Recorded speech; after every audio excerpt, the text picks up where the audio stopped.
हे दोस्त, welcome to our channel effective study. आज हम कंपाउंड इंटरेस्ट के बारे में देखेंगे। ये एक डिटेल टॉपिक है। इससे पहले हमने सिंपल इंटरेस्ट, साधारण ब्याज के बारे में देखा था। आज देखेंगे कंपाउंड इंटरेस्ट यानी कि सीआई की कुछ टिप्स और ट्रिक्स हम यहाँ देखेंगे। तो दोस्त, पहले समझ लीजिए कि सिंपल इंटरेस्ट एसआई और सीआई में एक्चुअल में डिफरेंस क्या होता है। तो वहां से आपको ये टॉपिक आसानी से समझ में आ जाएगा। सिंपल इंटरेस्ट में हमने समझा था, जैसे कि मान लीजिए 10% का इंटरेस्ट लग रहा है, ब्याज लग रहा है पर ईयर, और मान लीजिए फॉर एग्जांपल 3 वर्ष के लिए वो ब्याज लगा। तो सिंपल इंटरेस्ट में क्या होता था कि per year interest same condition में चलता था। लेकिन कंपाउंड इंटरेस्ट में हम ये देखेंगे, ये जो 10% इंटरेस्ट है फर्स्ट ईयर का, अगर आप देखोगे फर्स्ट ईयर का, तो फर्स्ट ईयर का चाहे सिंपल इंटरेस्ट हो चाहे कंपाउंड इंटरेस्ट हो, दोनों ब्याज क्या होती हैं, समान होती हैं। लेकिन सेकंड ईयर में चीजें बदल जाती हैं।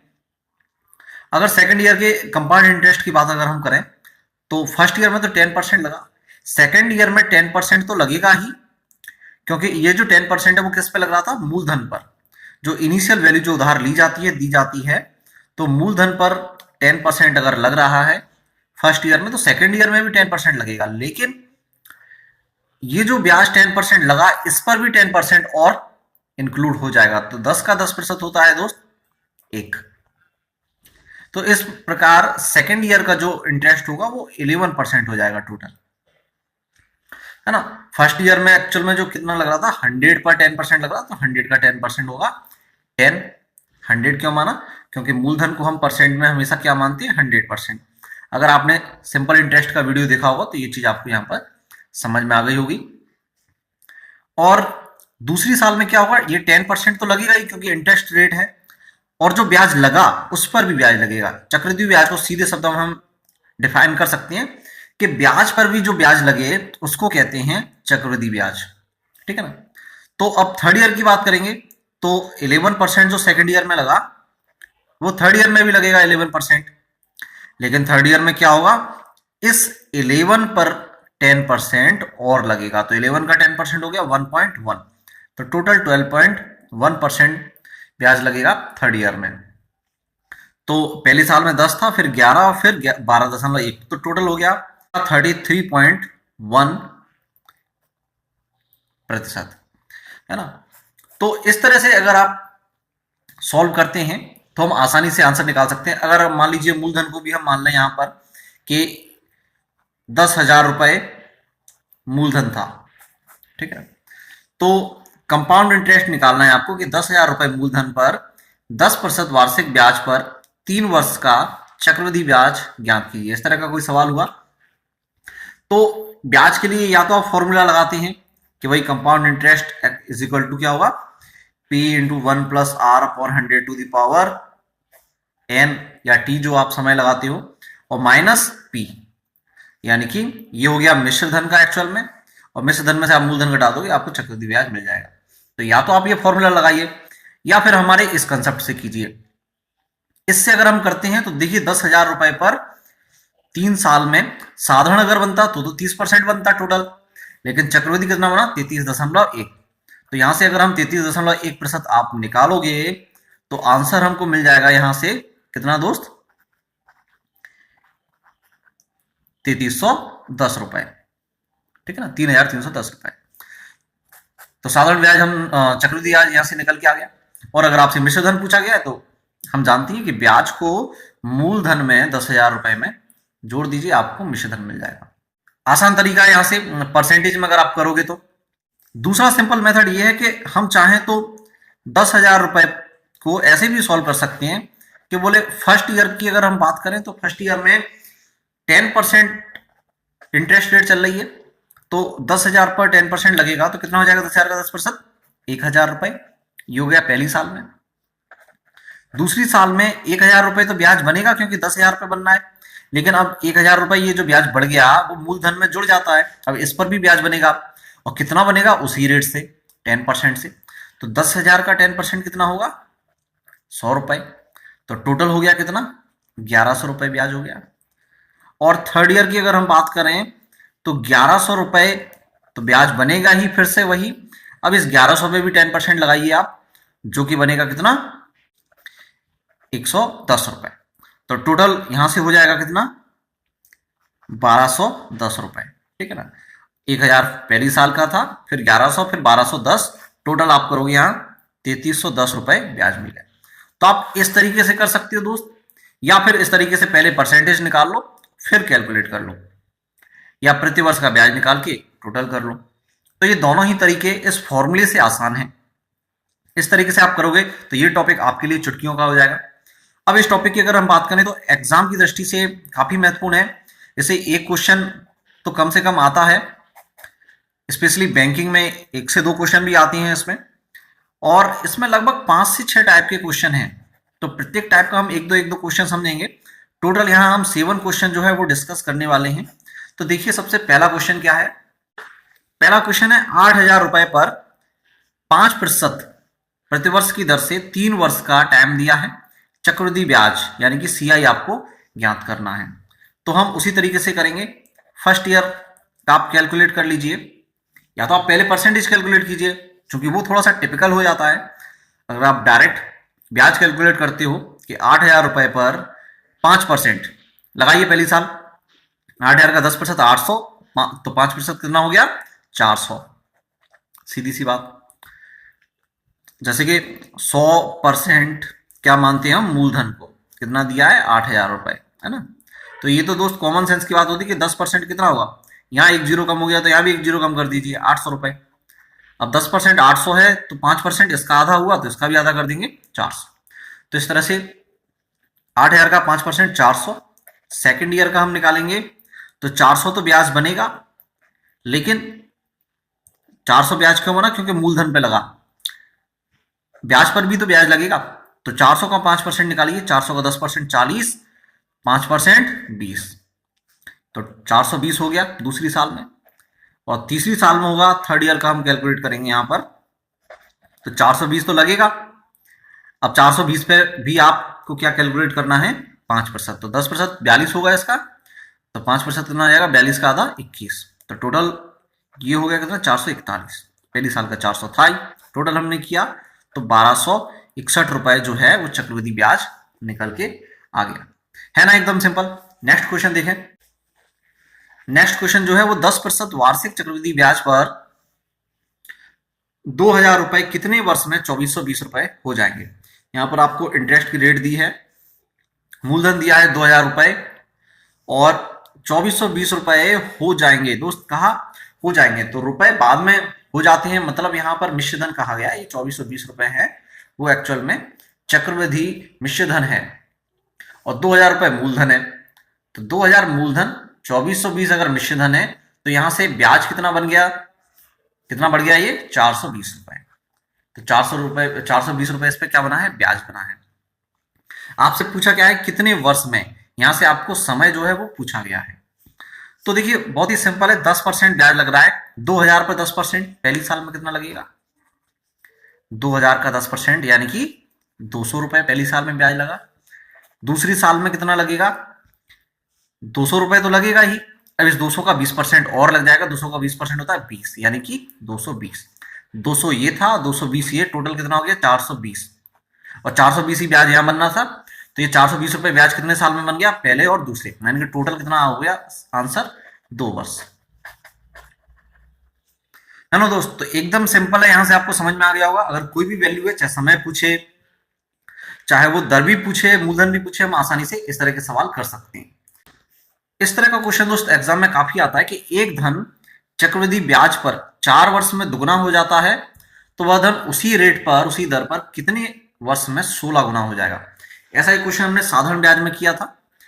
तो वहां हम क्या कर रहे थे, हम इस तरह से लिख रहे थे कि 4 वर्ष में कितना हो रहा है, 2 गुना।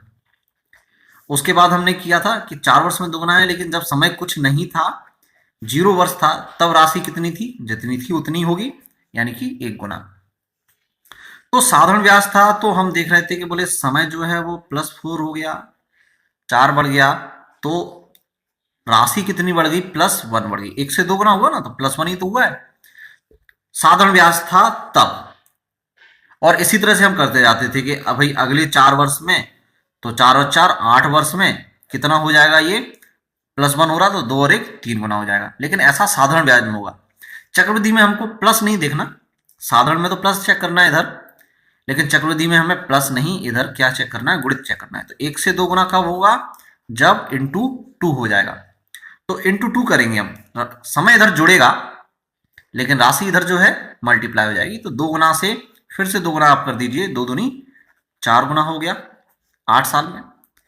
अगले 4 बाद यानी कि 12 वर्ष में कितना हो जाएगा, फिर 2 गुना कर दीजिए, 4 दूनी 8 गुना हो जाएगा। और नेक्स्ट 4 ईयर में यानी कि 16 वर्ष में 8 का 2 गुना 16 गुना हो जाएगा। तो यही चीज सवाल में उसने पूछी कि 16 गुना कितने वर्ष में हो जाएगा। तो 16 गुना कितने साल में हो गया, यहाँ पर 16 वर्ष में। तो ये हो गया आंसर 16 वर्ष। ठीक है ना। तो इस तरह का क्वेश्चन अब जो है आप आसानी से कर सकते हैं। नेक्स्ट क्वेश्चन देखें। 4% वार्षिक ब्याज की दर से 2 वर्ष में किसी धन के चक्रवृद्धि ब्याज और साधारण ब्याज में अंतर 8 रुपए है, वह धन ज्ञात कीजिए। समय यहां पर 2 साल है। तो जैसा कि हम जानते हैं दोस्त, यहां 2 वर्ष का जब चक्रवृद्धि ब्याज और साधारण ब्याज का अंतर सवाल में दिया हो, आपको दर भी दी गई हो, धन पूछा गया हो, तो इस तरह के सवाल बड़ी ही आसानी से किए जा सकते हैं। यहां पर एक फॉर्मूला है, 2 वर्ष के CI व SI का अंतर, यानी कि कंपाउंड इंटरेस्ट और सिंपल इंटरेस्ट का अंतर, difference, D is equal to P into R/100 का स्क्वायर। ये फॉर्मूला आपको याद रखना है। ठीक है ना दोस्त। इस फॉर्मूले से एकदम हो जाएगा, ये प्रकार की इसकी शॉर्ट ट्रिक है। तो वैल्यू हम इसमें रखेंगे, डिफरेंस यानी कि अंतर है 8 रुपए का, P यानी कि धन, वो हमको मूलधन ज्ञात करना है, और R यानी कि रेट दी है 4% की बटा स्क्वायर कर दीजिए यहाँ। इसको जब हम सॉल्व करेंगे 8 इज इक्वल टू P, आप इसको काट दिए अगर तो ये बचेगा 25, स्क्वायर करेंगे 1/25 का स्क्वायर हो जाएगा 625, then P is equal to 8 into 625, आप मल्टीप्लाई करेंगे आपको यहाँ मिलेगा 5000 रुपीज। ठीक है ना दोस्त। तो इस तरह के सवाल अगर हमको करने हैं तो 2 वर्ष का अगर कंपाउंड इंटरेस्ट और सिंपल इंटरेस्ट का आपको डिफरेंस दिया है तो आप ये फॉर्मूला लगाइए, difference T is equal to P into R/100 का स्क्वायर। अब ये तो था 2 वर्ष के लिए। एग्जाम में अधिकांशतः 95% प्रोबेबिलिटी होती है 2 वर्ष का सवाल पूछा जाता है, लेकिन कभी कभी 3 वर्ष का भी पूछ लिया जाता है। तो उसके लिए देखें, 3 वर्ष का अगर सवाल है तो वहां पर डिफरेंस हो जाएगा P इंटू R/100 का स्क्वायर, ये तो 2 साल के लिए था। और अगर 3 साल के लिए है तो R प्लस 300/100, ये आप इसमें मल्टीप्लाई और कर दीजिए। तो इस तरह से हम देखेंगे 3 वर्ष के लिए। ठीक है ना। तो दोनों के लिए फॉर्मूले अलग अलग हैं। अधिकांशतः 2 वर्ष का पूछा जाता है तो उसमें टेंशन की बात नहीं है, लेकिन अगर 3 वर्ष का पूछा जाता है तो आप इसमें ये ब्रैकेट और मल्टीप्लाई कर दीजिए, R प्लस 300/100। अब इस सवाल को अगर हम सॉल्व करें, टाइम 3 वर्ष है तो टाइम कहीं रखा नहीं जाएगा, उसके लिए अलग से फॉर्मूला होता है, तो वो हमने यहां लिख लिया। तो 3 वर्ष के चक्रवृद्धि ब्याज जो है वो 3 वर्ष के साधारण ब्याज से 155 रुपए अधिक है। वही मतलब डिफरेंस है दोनों का समान। 3 वर्ष के लिए चक्रवृद्धि ब्याज जो है वो साधारण से 155 अधिक है, यानी कि दोनों का अंतर 155 रुपए हो गया। आपको P की वैल्यू व धनराशि कितनी है, P की वैल्यू निकालनी है। R आपको 10 दिया है, ब्याज दर 10% है। ठीक है ना। 10 यहां रखेंगे तो 300 के साथ ऐड हो जाएगा। तो इसको हम अगर सॉल्व करते हैं तो हमें मिलेगा 155, ये 1/10 का स्क्वायर हो जाएगा तो 1/100 हो जाएगा, इधर क्रॉस मल्टीप्लाई होगा तो 100 इधर आ जाएगा, और इधर इंटू 10 आ जाएगा, अपॉन में 31 आ जाएगा। तो यहाँ से P की वैल्यू मिलेगी आपको 31 से 155 जो है 5 टाइम्स कट जाएगा, तो 110,000 इंटू 5,000, तो 5,000 रुपीज जो है वो मूलधन आपको यहाँ से प्राप्त हो जाएगा। ठीक है ना दोस्त। तो ये जो फॉर्मूला है वो 3 वर्ष के लिए एग्जाम में बहुत ही कम चांसेस होती हैं 3 वर्ष का पूछा जाए, 2 वर्ष का अधिकांशतः पूछा जाता है। तो उसका फॉर्मूला जो है वो केवल इतना होता है, 3 वर्ष का है तो ये ब्रैकेट और उसमें इंक्लूड हो जाएगा। नेक्स्ट क्वेश्चन देखें इसके बाद। नेक्स्ट क्वेश्चन है, किसी राशि का 2 वर्ष का चक्रवृद्धि ब्याज 328 रुपए और साधारण ब्याज 320 रुपए है, ब्याज की दर ज्ञात कीजिए। यानी कि 2 साल के लिए समय दिया है आपको, 2 साल, चक्रवृद्धि ब्याज भी दे दिया और साधारण ब्याज भी दे दिया। तो इन दोनों का अंतर अगर हम देखें, चक्रवृद्धि ब्याज और साधारण ब्याज का 328 से 320, 8 रुपए इसका डिफरेंस है। तो चाहे तो हम पिछला साल का फॉर्मूला लगा सकते हैं, वहां क्या है, हमको मूलधन ज्ञात करना होता था, लेकिन जो फॉर्मूला था वो क्या था, D equal to P into R upon 100 का स्क्वायर। वहां डिफरेंस दिया था, हमको मूलधन निकालना था, लेकिन दर भी दी गई होती थी। और यहां ब्याज की दर जो है वो आपसे पूछी गई है, तो अगर मूलधन दिया हो तो भी निकाल सकते हैं ब्याज की दर, लेकिन मूलधन नहीं दिया, तो इस तरह से आप ये फॉर्मूला इसमें अप्लाई नहीं कर पाओगे।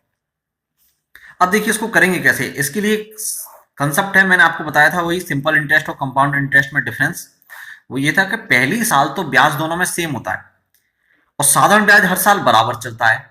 2 साल में अगर 320 रुपए का ब्याज लग रहा है तो 1 साल में कितना लगेगा, इसका आधा, क्योंकि मैंने क्या कहा, हर साल साधारण ब्याज बराबर चलता है। तो पहली साल भी 160 रुपए लगेगा साधारण ब्याज और दूसरी साल भी 160 रुपए लगेगा, ठीक है ना, फर्स्ट ईयर का और सेकेंड ईयर का यहाँ दिख रहे हैं हम। तो साधारण ब्याज 160 और 160 मिलाकर 320 हो गया 2 साल का, ठीक है। चक्रवृद्धि ब्याज मैंने आपको बताया था कि साधारण ब्याज और चक्रवृद्धि ब्याज पहली साल के लिए तो बराबर होते हैं, तो चक्रवृद्धि ब्याज भी पहली साल का 160 बनेगा। अब चक्रवृद्धि ब्याज जो है 2 वर्ष का टोटल 328 हो रहा है, जिसमें से 160 पहले साल के लिए हो गया, तो दूसरी साल का कितना बना, इसमें से 160 घटा दीजिए आप, तो कितना बचेगा, 168। तो इनको आप मिलाकर देखोगे तो 328 हो रहा है, ठीक है। तो दूसरी साल का चक्रवृद्धि ब्याज आपको यहां मिल गया 168 रुपए। अब पहली साल का कितना था, 160 था और दूसरी साल 168 हो गया, यानी कि कितने रुपए बढ़ गए, ये 8 रुपए बढ़ गए।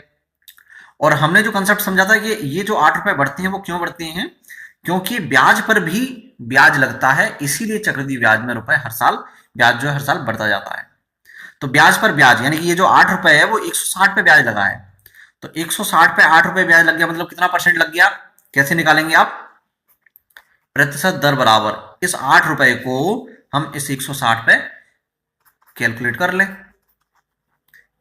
ठीक है ना।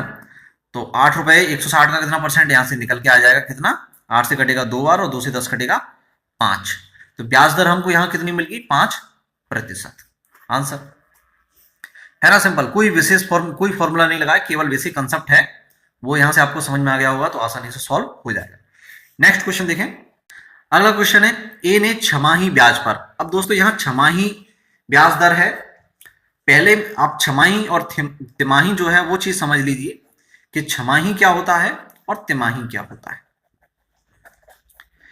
छमाही का मतलब ये होता है कि 6 महीने को एक टाइम स्लॉट मान लिया जाता है, जैसे कि आपसे कहा गया छमाही ब्याज दर पर, तो छमाही ब्याज दर पर एक्चुअल में क्या होता है, समय जो है वो 2 गुना हो जाता है, जबकि दर जो है वो आधी हो जाती है। ऐसा क्यों होता है वो समझ लीजिए। मान लीजिए 1 वर्ष है आपके पास, टोटल समय सवाल में 1 वर्ष दिया है, लेकिन कहा गया कि ब्याज दर छमाही लग रही है, तो हम जानते हैं 1 वर्ष में महीने कितने, 12 माह होते हैं, और जबकि ब्याज दर है 6 महीने में एक बार लग जाती है, तो 6 महीने के कितने टुकड़े होंगे इस 12 महीने के, 2, तो 2 छमाही होंगे इसमें कुल मिलाकर, तो 1 वर्ष में कितनी छमाही बनी, 2 छमाही, ठीक है ना। तो सवाल में अगर कहा गया कि छमाही ब्याज दर लग रही है और समय 1 वर्ष उसने बोला है, तो हम 2 मान के चलेंगे, है ना। या तो आप फॉर्मूला रखते हो A is equal to P into 1+r/100⁴n, तो यहां पर समय जो है n की जो वैल्यू है वो आप डबल करके रखोगे, सवाल में अगर 1 वर्ष दिया है तो 2 रखोगे, 1.5 दिया है तो 3 रखोगे, 3 दिया है तो 6 रखोगे, इस तरह से। और ब्याज दर जो है वो आधी कर देते हैं, जैसे कि मान लीजिए उसने कहा कि 10% लग रही है वार्षिक, सवाल में बोलता है वार्षिक कि 10% वार्षिक लग रही है, लेकिन ब्याज दर 6 महीने होती है, तो 1 साल में 10% लगती है, तो 6 महीने में कितनी लगेगी, 5%, आधी होगी कि नहीं हो गई। तो इस तरह से दर जो है वो आधी हो जाती है, समय जो है वो दुगना हो जाता है, किसमें, छमाही जब लगे। और तिमाही जब लगे तो हम जानते हैं कि 1 साल में 12 महीने, तिमाही कितनी हो जाएगी, 3-3 महीने के कितने टुकड़े होंगे, 12 में से 4 टुकड़े, तो समय जो है वो 4 गुना हो जाएगा, और दर जो है फिर उसी हिसाब से कितनी हो जाएगी, चौथाई हो जाएगी, है ना, या 1/4 हो जाएगी।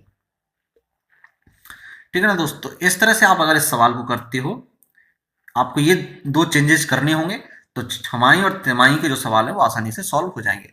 जैसे अगर हम इसी सवाल को देखें यहाँ पर, तो ए ने छमाही ब्याज पर बी को 8,000 रुपए मूलधन दिया है। 10% वार्षिक दर लिखी है, लेकिन लग कैसे रही है, छमाही। ठीक है ना।